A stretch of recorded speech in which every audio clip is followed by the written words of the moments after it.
Aujourd'hui, on vous parle de la série Au rythme des saisons, un projet des plus captivants, une série de 16 émissions de 30 minutes qui met en lumière les producteurs d'ici. Mais ce n'est pas tout, c'est aussi un véritable partage de connaissances et assurément, vous comprendrez que la générosité de tous et toutes est très évidente. C'est un projet porteur qui traite de l'autonomie alimentaire et beaucoup plus encore.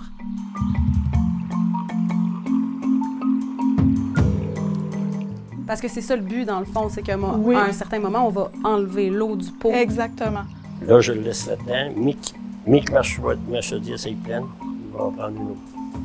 Puis tu vas remplir tes chaudières. Oui. Il y a un aspect humain, souvent, que nous, grâce à Gabriel, on a réussi à les traiter que jamais on ne voit ailleurs. Okay? C'est pas juste de dire « Ah, c'est un producteur de quelque chose ». C'est d'abord et avant tout un être humain qui a décidé que moi, ma vie, je vais vivre en partie de ça. Et c'est pas évident. Produire sa nourriture, produire ses objets d'utilité courante, pensez-y comme il faut. Il y a des gens qui travaillent, il y a des gens qui se salissent, il y a des gens qui se blessent, il y a des gens qui se fatiguent, et il y a des gens qui adorent ça quand même, ce mode de vie-là, et vous allez le découvrir dans la série.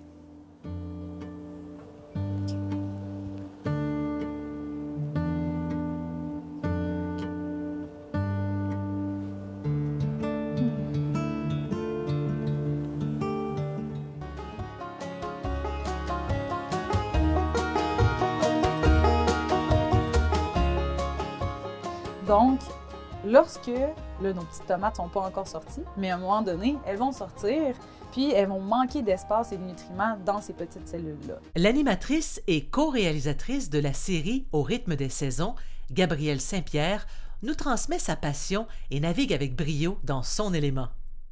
Présenter différents acteurs, différentes actrices spécialistes de chacune de ces thématiques-là, du territoire à l'œuvre, pour faire en sorte que leur savoir puisse être périn et partagé au sein de la population. Il y avait un mandat initial qui était de réaliser une série de 16 épisodes liés à la thématique de l'autonomie alimentaire.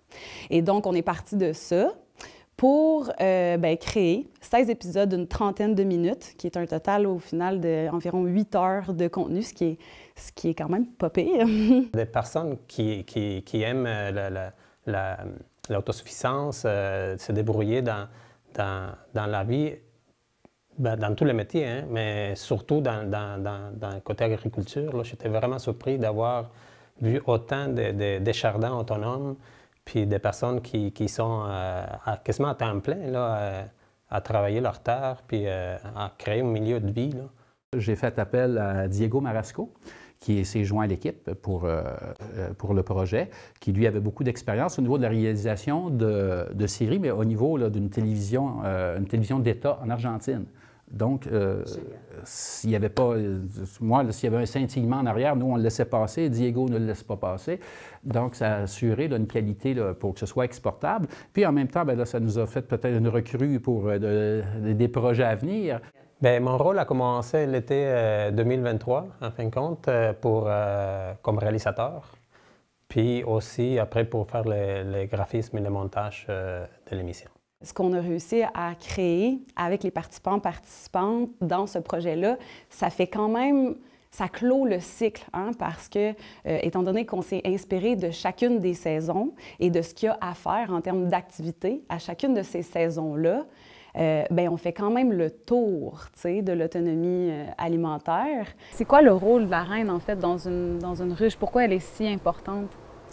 Sérieux, c'est comme un peu comme si elle était le centre, vraiment, de la vie de la ruche. Moi, il faut concevoir la ruche comme un organisme qui continue à bien aller tant qu'il y a une reine. On a abordé des sujets comme les abeilles qui sont nécessaires. Sans abeilles, il n'y a pas de fruits. Le temps des sucres. Aussi le tricot avec le cercle des fermières, la vannerie, parce qu'il faut bien avoir des paniers pour mettre nos récoltes, tout ce qui est lié aussi à la culture de la terre, comment faire son pain au levain. C'est vraiment chacune des saisons qui a inspiré les diverses thématiques qu'on avait le goût d'aborder.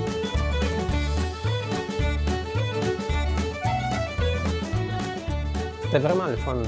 Oui, on a eu une belle dynamique. Je pense qu'on avait aussi une même vision de qu'est-ce qu'on voulait montrer.